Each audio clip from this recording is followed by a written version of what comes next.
Okay, I find this question really interesting, and I'd love to know what you think. So obviously we're living in a kleptocracy. Donald Trump sends 40 billion of our tax dollars to Argentina to help out his buddies down there and all of the hedge funds that are worried about the economic situation down there. Donald Trump is giving billions and billions and billions in government contracts to his buddies. How many Tesla Cybertrucks did the U.S. government buy? Republicans in Congress authorized that. The name of the game is corruption. I know that the technical term is kleptocracy. I'm really starting to prefer the synonym thievocracy because I think it makes it very apparent to all of us what exactly is happening. The super rich, those in Trump's regime, are stealing from the wealth of this nation, stealing from us, the taxpayer. It's a bunch of thieves running the show. And so the question here is, once this is all over in the post-Trump era, because that will come, we the American people, have to make sure that happens, that we get to a place where we have a stable government and where we are able to get justice for what is happening now. The question is, do you think that we will be able to claw back a lot of the money from these thieves? I don't know. That's a fascinating question. What would that look like? What would that look like to have accountability for what's happening now? And I guess a better term than accountability would be justice, because accountability requires this reciprocity, right? It requires somebody to want to make amends. What would it look like for us to get justice in terms of the crimes that are being committed, not only the physical crimes, the violation of our rights, the rights of immigrants in this country, but also the financial crimes, the corruption. And this is also, just to tag on here, this is part of the reason that I am shouting from the rooftops, myself and so many other people, Indivisible is as well. The Democrats have to establish themselves as an anti-corruption party.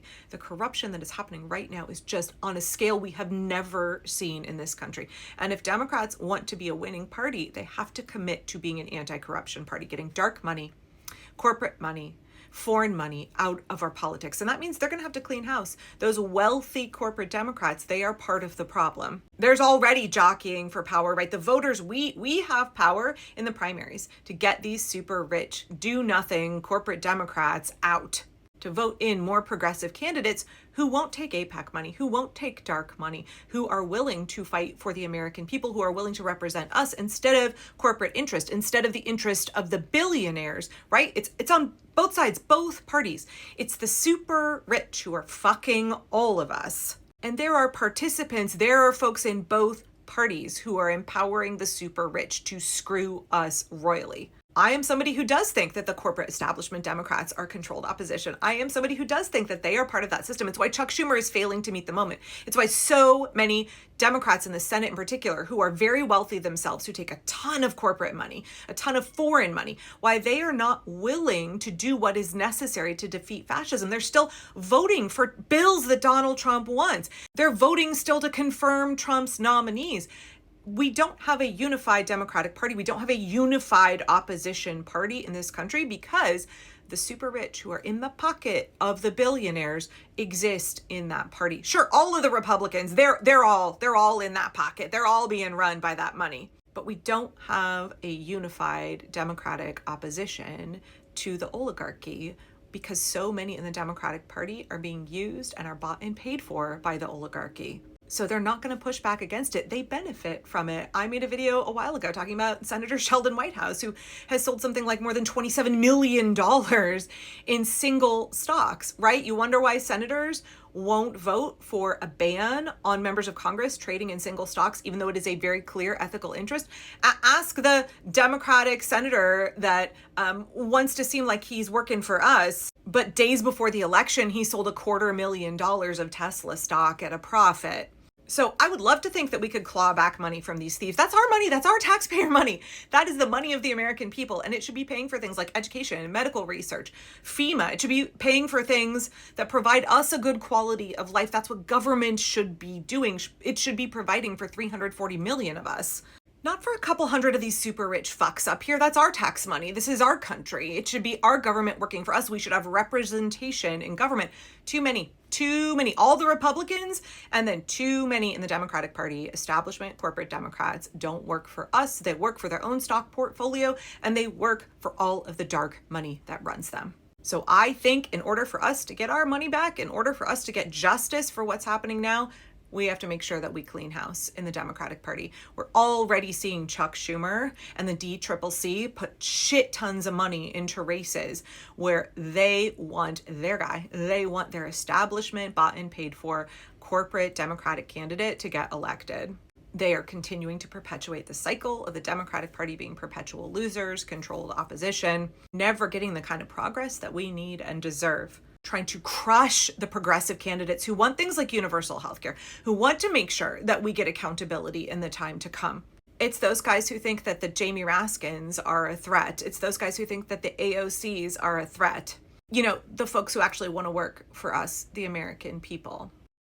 If the people ultimately have the power, if we together have the collective power to make the necessary changes, what would that look like for us to create a system where we are able to get justice for what's happening now, and we are able to get recompense, we are able to get compensated, we are able to get our resources back that have been stolen from us by this kleptocracy. The wealth of the nation is being consolidated amongst a very few extremely wealthy people, right?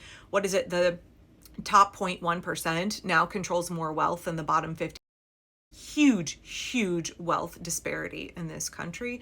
We're the richest nation on earth, the wealthiest nation on earth, but that is not the lived reality for hundreds of millions of us. So what does this look like? What does this look like? Because I believe that we could bring this about. I believe that if we want to be able to claw back the money from these thieves, then we're going to have to be the ones to do it. It's going to be us. It's not going to be corporate Democrats for sure. They don't actually want to overturn a system that benefits them, right? And that's why they're not able to see the reality of the situation, because they're entirely biased. Their judgment is clouded by money, by their own comfort and their own power and their own wealth. And also the ways they're beholden to the oligarchy. They don't want to dismantle the oligarchy, they benefit from it. That is why the midterms are so important for multiple reasons. But right, we have to make sure that we elect folks who are not outright fascists in the midterms, but we deserve more than that. We the American people need to dream bigger than that. And that's why the primaries are so crucially important, because the Democratic Party is not going to become an opposition party unless we drag them kicking and screaming, unless we, the people, clean house and we shape it into a party that actually opposes fascism, actually opposes the oligarchy, and actually works for us. So while the DCCC, while Chuck Schumer and Hakeem Jeffries are desperate to maintain the status quo and are pouring tons of money, we have to understand we, the voters, still have the power to overcome corporate money, foreign money. They think they can just buy the primaries. They think they can just install their corporate Democratic candidates, and that they know the option is pro dark money, pro oligarchy, Democrat, or literal fascist. And so they think that we will continue to vote for their corporate Democratic candidate. Yeah, we have a chance to nip that in the bud. We all have to be involved in our primaries in our states for both Congress and for Senate.